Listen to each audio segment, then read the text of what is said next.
and very much the same audience, I think, for Writing Frenzy, in fact. So Cool. yeah. You had a question? As a fellow actor, Mhm. what did you find the hardest part about being an actor, character actor?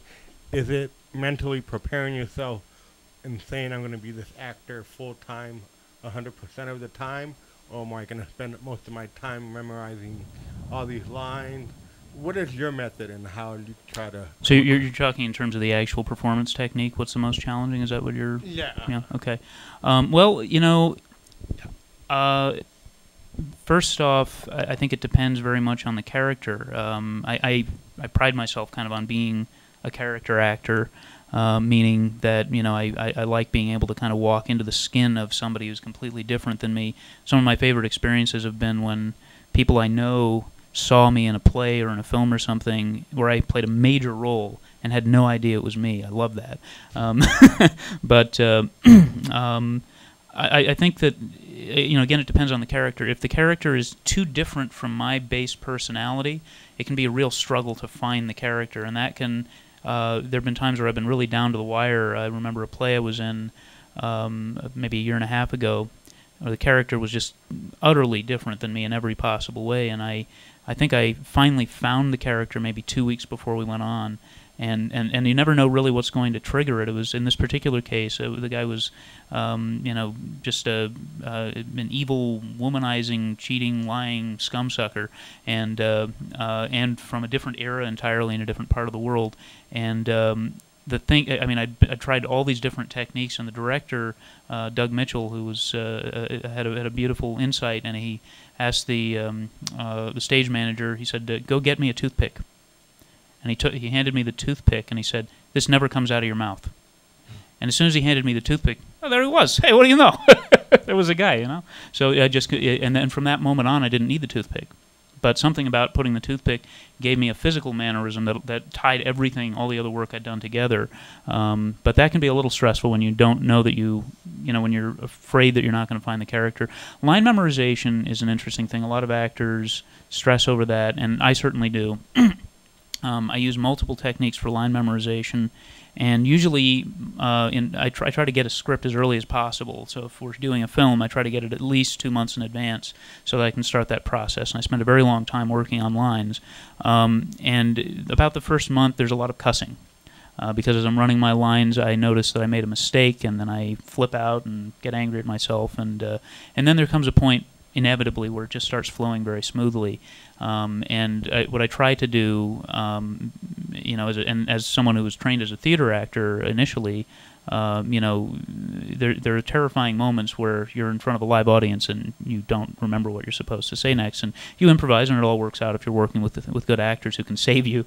But because I'm very paranoid about that, I spend a huge amount of time working my lines. I try to get it to the point where it's just reflex. I'm not even thinking about what the line is, and that frees my mind. Free your mind. That frees my mind so that I can. That was a terrible impersonation. That frees your mind so that you can focus entirely on the performance, and and then that's what I try to do to get over that. But Eric, pick up line. How do I pick up line one? It's the other Eric, but how funny. Oh, it's a different... Okay, there's a house line. Different Eric. That's right. So, anyway, Very I hope that rare answers your question. I overhead hope that page isn't too will much of relate a... to us. Hope that isn't too much of a ramble. Actually, that kind of leads me into the next question. How does stage acting differ from film acting? Very good question. There are significant differences. I think the primary difference is, on the stage, you get one take. And in film, you can screw up and potentially laugh about it, and that can be a little outtake. I mean, you don't want to waste film. The tape or film or whatever format you're working on costs money, crew costs money, it's time wasted. So I try very hard not to do that on film as well. As you know, when you've worked with me, I'm really a stickler for getting my stuff right as much as humanly possible. But that's the big one. There's also a lot of differences in basic technique. For example, on the stage, there are things you can cheat. On the stage, I can turn away from the audience if I absolutely have to. In theory, you shouldn't, but I can. On the stage, if the entire audience may not see every part of me at the same time, and they're not looking up close. So while it's important to give a portrayal on the stage that appears to be intimate, that is that doesn't seem stagey and overdone, you do have to project your voice. You do have to slightly exaggerate your movements depending upon the size of the theater and how far out the audiences are, so that people can catch your movements. Whereas on film, you have to reel it in. You have to completely reel it in. It has to be a very, it's the camera can be as close as you and I are right now, and it can get super close. So a broader movement looks very unnatural. Yeah. A broader, one thing that I've noticed that a lot of stage actors making the transition into film do is they're used to. It's very important. I mean, enunciation is very important in general. Having good diction is very important. But on the stage, it's absolutely critical, because if you do not have good diction on the stage and know how to use proper stage diction, that person in row, in the 200th row can't hear you, and that's bad.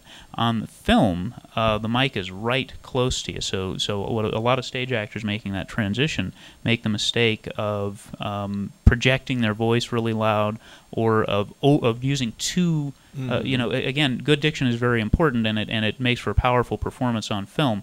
But some folks over-exaggerate a little bit to the point where it sounds unnatural. And so you would think that it's overacting or bad acting, but in reality, it's probably the excellent wrong for the method. stage. Yeah, exactly. Michael Caine has some really good advice for any actors out there who are looking for advice on technique. He has a wonderful book called, I believe it's called Acting on Film, and it was produced as part of a video and book series by the BBC, and it's a short book, but it provides some fantastic advice and some great little snippets of his film career about technique for acting, stuff that much of that stuff I've learned elsewhere, but it's right on the nose, and it talks, like, for example, techniques about where to look.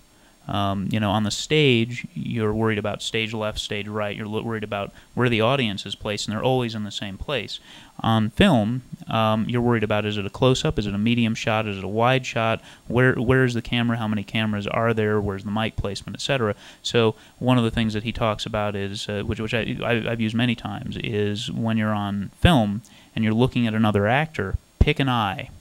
In other words, use only one of your eyes as your primary focal point, and look at one of the other actor's eyes. So in this case, for example, the camera is over this way. So I would be using my left eye to look into your left eye, which cheats me slightly out this way, and the camera sees more of my face. That's one aspect. The other aspect is, by picking an eye, I look more focused. I'm not like kind of wondering where in the world I should be looking, and it allows me to kind of laser focus my face. So there's lots of different things like that that you have to learn do as a that film on here actor. more. I'll tell one story also. Yeah, tell one story also about projection. I had just finished a theater show, and then a couple of weeks later, I was working in this very studio, actually, on Crewing Up, which was shot here. And the guy who was doing sound for that show, there was a scene where my character was supposed to say something a little bit loud, and I used my stage projection. I forgot, and I remember distinctly that, and anybody who will work with me on the production end, that's very rare. It was a mistake, so don't worry. But I used my stage projection, and basically I remember seeing him with his headphones. He went like that, and I was like, sorry. Yeah. So there's a couple of the differences. Another, again, the major difference also. Another big, huge difference as an actor, and this is very significant from the character end, is on stage you play a sequence. Typically, there's beginning, middle, and end, and you play it all at once. On film, it's often shot completely out of order in the storyline.